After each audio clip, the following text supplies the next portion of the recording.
इसी तरह के वीडियो पाने के लिए एंड जीके क्यूज के लिए सब्सक्राइब करें एंड सपोर्ट करें। धन्यवाद। नमस्कार दोस्तों, स्वागत है आपका वर्मा कोचिंग JCERT में। आज लेकर हाजिर हैं गति एवं दूरियों का मापन, measurement of speed and distance, class 6 का साइंस पाठ 11। इसमें हम इसका क्वेश्चन का आंसर करेंगे। आप चैप्टर को ध्यान से पढ़ेंगे तो आपको बेहतर समझ में आएगा। आप हमारे प्लेलिस्ट के माध्यम से सभी विषयों के क्वेश्चन आंसर देख सकते हैं। आइए शुरू करते हैं आज का पहला क्वेश्चन।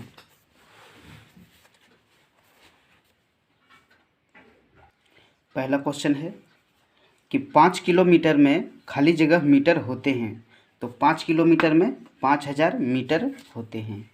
क्लियर है। दूसरा है किसी साइकिल के पहिए की गति खाली जगह होती है, तो किसी साइकिल के पहिए की गति को वर्तुल गति कहते हैं। ये वर्तुल गति की होती है, ठीक है। गति जो है वर्तुल गति है। तीसरा है 1 मीटर में खाली जगह सेंटीमीटर होते हैं, तो 1 मीटर में 100 सेंटीमीटर होते हैं, ठीक है। चौथा है कि मानक और लंबाई का मानक मात्रक है, क्या है, मीटर है, ठीक है। मच्छर की गति खाली जगह गति का उदाहरण है, तो ये सरल रेखीय गति है, ठीक है। दूसरा देखते हैं, निम्नलिखित को लंबाई के बढ़ते परिणामों में व्यवस्थित कीजिए। तो इसको जो है बढ़ते में, बढ़ते यानी कि छोटा से बड़ा करना है, ठीक है। तो सबसे छोटा कौन है, सेंटीमीटर, किलोमीटर, मीटर, मिलीलीटर। तो सबसे पहले होगा मिलीलीटर, ठीक है। तो लिखेंगे सबसे पहले मिलीलीटर, फिर हो जाएगा हमारा सेंटीमीटर,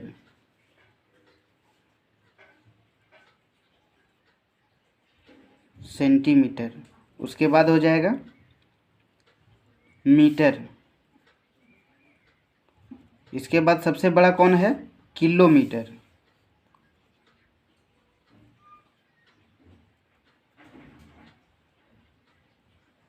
क्लियर है। आगे देखते हैं, आवर्ती गति के दो उदाहरण लिखिए। तो आवर्ती गति के दो उदाहरण लोलक और झूले की गति, ठीक है। आगे देखते हैं, तीसरा नंबर जो है मानस, मानस यानी मानव समझ लीजिए, आदमी, मानव की लंबाई 155 मीटर है। इसे सेंटीमीटर और मिलीलीटर में व्यक्त करना है, यानी सेंटीमीटर और मिलीलीटर में बदलना है, ठीक है। तो मानस की लंबाई कितनी दी हुई थी, मानस की लंबाई 1.55 मीटर। तो इसे क्या कहा गया था, इसे कहा गया था सेंटीमीटर और मिलीलीटर में बदलने के लिए, ठीक है। सेंटीमीटर और मिलीलीटर में, सेंटीमीटर, तो यहाँ पर हम जानते हैं, यहाँ मीटर में दिया हुआ है, तो 1 मीटर बराबर क्या होता है, 100 सेंटीमीटर, ठीक है। तो इसमें है 155 सॉरी 1.55 मीटर। तो इसको हम सेंटीमीटर में बदलने के लिए क्या करेंगे, इसको हम 155 को गुना कर देंगे 100 से, ठीक है। तो ये कितना हो जाएगा, ये जो का 100 हो जाएगा और ये 2 जीरो इसमें लग जाएगा, ठीक है। और यहाँ पॉइंट के बाद कितने अंक हैं, 2 अंक हैं, तो दाहिना तरफ से 2 अंक गिनिए, दशमलव बैठा दीजिए, ठीक है। तो 155 सेंटीमीटर हो गया, 155 सेंटीमीटर, ठीक है।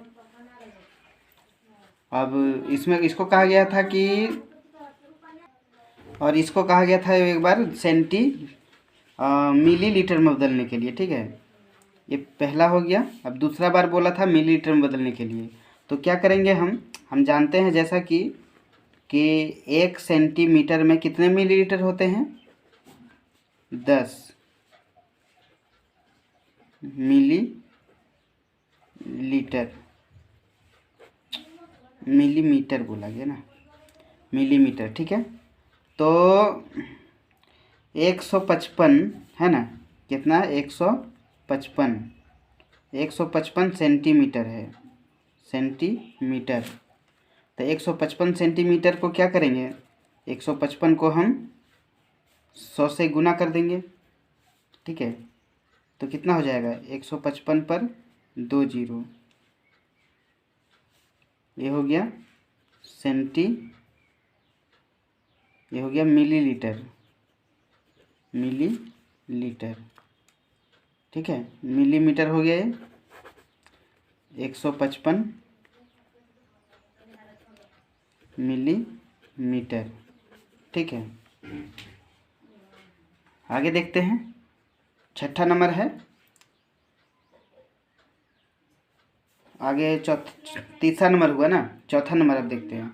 साक्षी के घर तथा उसके स्कूल के बीच की दूरी 5250 मीटर है। इस दूरी को किलोमीटर में व्यक्त कीजिए। तो इसको किलोमीटर में बदलने के लिए क्या करेंगे हम,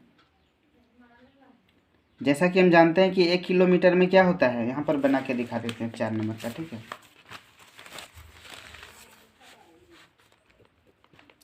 4 नंबर का, जैसा कि 1 किलोमीटर में होता है 1000 मीटर, ठीक है, 1000 मीटर, और यहाँ पर दिया हुआ है 5250 मीटर। तो इसको क्या करेंगे हम,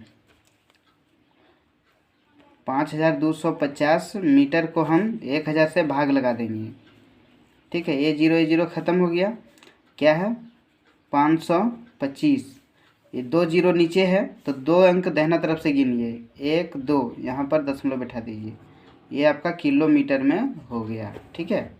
इतना किलोमीटर हुआ।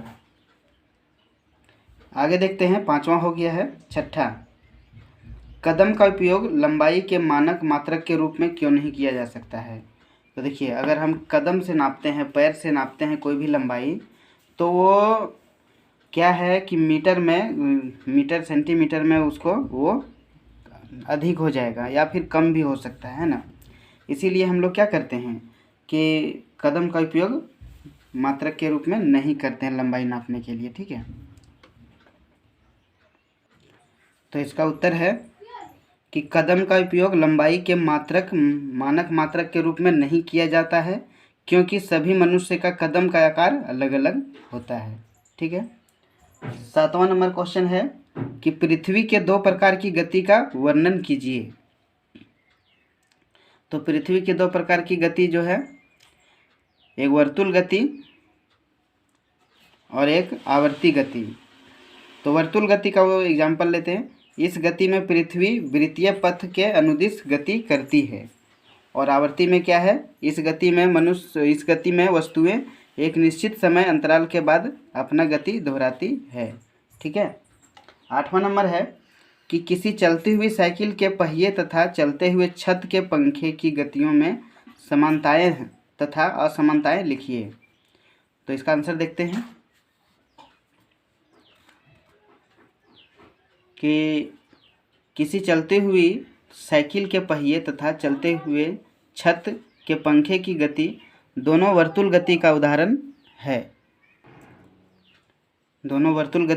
है, परंतु चलती हुई साइकिल का पहिया अपना स्थान बदलता रहता है और छत का पंखा अपना स्थान एक ही गति पर करता है, ठीक है।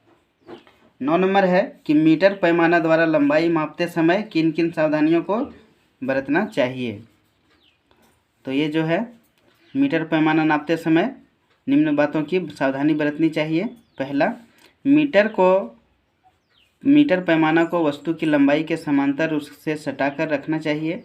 दूसरा, मीटर पैमाना का सिरा टूटा नहीं होना चाहिए। तीसरा, माप लेने के लिए आँख की स्थिति उस पैमाने के चिन्ह के लंबवत होनी चाहिए, ठीक है। लास्ट और 10वां नंबर है कि ट्रेन में यात्रा करते समय पटरी के निकट के पेड़ चलते हुए दिखाई पड़ते हैं, जबकि साथ के यात्रीगण स्थिर दिखाई देते हैं, क्यों।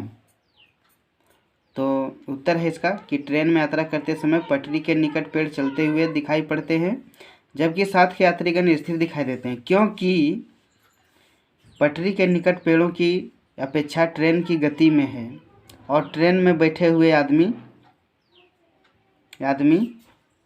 ट्रेन की अपेक्षा में स्थिर माने जाएंगे। इसीलिए जब भी हम खिड़की से बाहर देखते हैं तो हमें पेड़ की गतिशील दिखाई देते हैं और बैठा हुआ आदमी स्थिर दिखाई देता है। ठीक है, क्लियर है।